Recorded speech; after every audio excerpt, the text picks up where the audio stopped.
Dwarkadhish, welcome to my YouTube channel Diya cooks creation. આજે આપણે બનાવીશું એકદમ નવી રીતે અને એકદમ બજાર જેવા સ્વાદ સાથે મેંગો ફ્રૂટી બનાવવા માટે મેં અહીંયા બે પાકેલી મોટી સાઈઝની કેરી લીધેલી છે અને એક નાની સાઈઝની કાચી કેરી લીધેલી છે।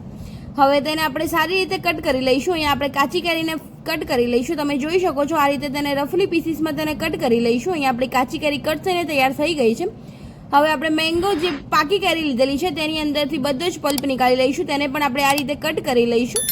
જો તમને આ રીતે કટ કરતા ન ફાવે તો તેના નાના પીસીસ પણ તમે કરી શકો છો। હવે તેનો આપણો બધો જ પલ્પ નીકાળી લઈશું। હવે અહીંયા પાકી કેરીનો પણ આપણો બધો જ પલ્પ નીકળીને તૈયાર થઈ ગયો છે અને કાચી કેરી પણ કટ થઈને તૈયાર થઈ ગઈ છે। હવે મેં એક પ્રેશર કુકર લીધું છે, તેની અંદર લગભગ 2 કપ જેટલો પાકી કેરીનો પલ્પ લીધેલો છે। હવે પાકી કેરીનો પલ્પ એડ થઈ જાય ત્યારબાદ અડધા કપ જેટલો કાચી કેરીના કટકા એડ કરી દઈશું અને તેને આપણે 1 કપ જેટલા પાણીની અંદર કૂક કરી લઈશું। અહીંયા આપણે બરાબર સારી રીતે 2 વિસલ આવી ગઈ છે। 2 વિસલ થાય ત્યાર સુધી તેને કૂક થવા દઈશું અને હવે તમે જોઈ શકો છો અહીંયા આપણો બંને કેરીનો પલ્પ સારો એવો બોઇલ થઈને તૈયાર થઈ ગયો છે। હવે મેં આ રીતે તેને નીકાળી દીધો છે। હવે અહીંયા તેને ઠંડો થવા દઈશું અને જે તેનું પાણી છે તેને પણ આપણે પાછળથી યુઝ કરીશું। હવે બીજી પ્રિપેરેશન માટે મેં અહીંયા સોસપેન ગરમ કરવા મૂકી દીધી છે, તેની અંદર લગભગ 2 કપ જેટલું પાણી એડ કરી દઈશું। 2 કપ જેટલું પાણી એડ થઈ જાય ત્યારબાદ તેની અંદર અડધા કપ જેટલી ખાંડ એડ કરી દઈશું અને તેને આપણે સારી રીતે બોઇલ થવા દઈશું। હવે આપણે તેને આ રીતે હલાવતા જઈને તેને સારી રીતે ઓગાળી દઈશું। અહીંયા આપણે ખાંડની ચાસણી નથી કરવાની, પરંતુ ખાંડ ઓગળી જાય અને થોડુંક ચીકાશપણું પાણી તૈયાર થઈ જાય ત્યાર સુધી આપણે તેને બોઇલ કરી દઈશું। હવે અહીંયા ખાંડની ચાસણી આપણી સારી રીતે બોઇલ થઈ ગઈ છે, તેની અંદર અડધા લીંબુનો રસ એડ કરી દઈશું। લીંબુનો રસ એકદમ ઓપ્શનલ છે, જો ઘરમાં હોય તો તમે એડ કરી શકો છો, નહીં તો સ્કીપ પણ કરી શકો છો। હવે તેને આપણે સારી રીતે ઠંડી કરી દઈશું। હવે અહીંયા અડધો કલાક એટલે કે 30 મિનિટ પછી તમે જોઈ શકો છો આપણું ખાંડનું પાણી અને પલ્પ બંને સારો એવો ઠંડો થઈ ગયો છે। હવે અહીંયા મેં મિક્સર જાર લીધો છે, તેની અંદર બધો જ પલ્પ એડ કરી દઈશું અને પલ્પ એડ થઈ જાય ત્યારબાદ જે આપણે બોઇલ કરેલું જે પાણી હતું તે પાણી અડધા કપ જેટલું એડ કરી દઈશું અને આપણે તેને સારી રીતે ગ્રાઇન્ડ કરી લઈશું।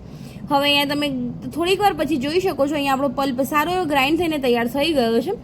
હજી થિકનેસવાળો પલ્પ હોવાને લીધે જે આપણે ખાંડનું પાણી બનાવ્યું હતું તે પાણી એડ કરતા જઈને આપણે તેને સારી રીતે ગ્રાઇન્ડ કરી લઈશું।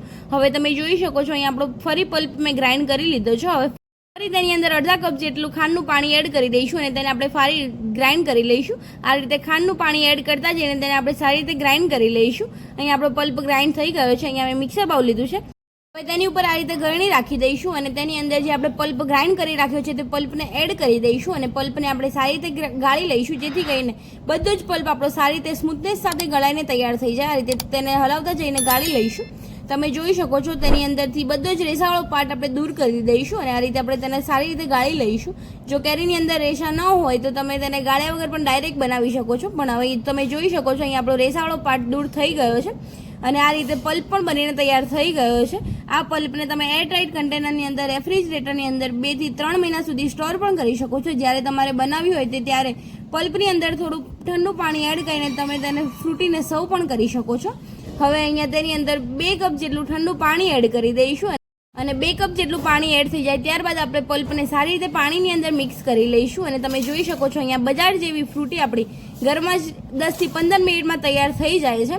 હવે તેને આપણે કાચના કન્ટેનરની અંદર સર્વ કરી દઈશું। તમે જોઈ શકો છો આ રીતે કાચના કન્ટેનરની અંદર ભરીને મૂકવાથી સ્વાદ અને રંગ ચેન્જ નથી થતો। હવે તેને આપણે આ રીતે ભરીને મૂકી દઈશું।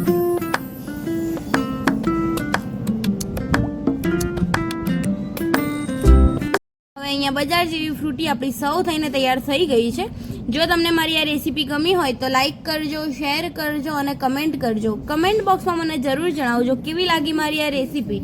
અને હા, મારી ચેનલ પર જો નવા હોય તો ચેનલને સબસ્ક્રાઇબ કરી દેજો અને બેલ આઇકન જરૂર દબાવજો, જેથી કરીને મારી અવનવી રેસીપી તમને સૌથી પહેલાં જોવા મળે।